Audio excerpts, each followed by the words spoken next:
1 जुलैपासून GST लागू होणार आहे। या संदर्भातच एक बातमी आपण गेले काही दिवस बघत होतो। लातूरच्या छायाताई काकडे GST मधून सॅनिटरी नॅपकिन्स वगळावे म्हणून आझाद मैदानात गेल्या 6 दिवसांपासून उपोषण करत होत्या। काल अखेरीस राज्याचे अर्थमंत्री सुधीर मुनगंटीवार यांनी स्पष्ट केले की महिला बचत गट जे सॅनिटरी नॅपकिन्स बनवतात त्यावर कर लागणार नाही।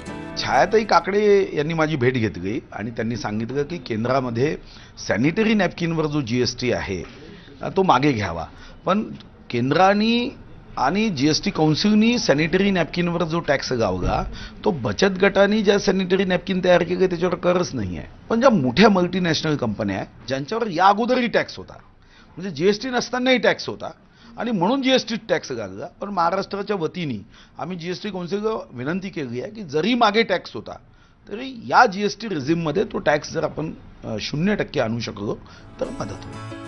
या निर्णयानंतर छायाताईंनी 6 दिवस केलेलं उपोषण सोडलं। छायाताई काकडे या गेल्या अनेक वर्षांपासून ग्रामीण भागातल्या स्त्रियांना मासिक पाळी दरम्यानची स्वच्छता आणि सॅनिटरी नॅपकिन्सच्या वापराबद्दल शिक्षण देत आहेत। छायाताईंच्या या जिद्दीला आणि चिकाटीला नक्कीच दाद द्यायला हवी। ब्युरो रिपोर्ट, ABP माझा।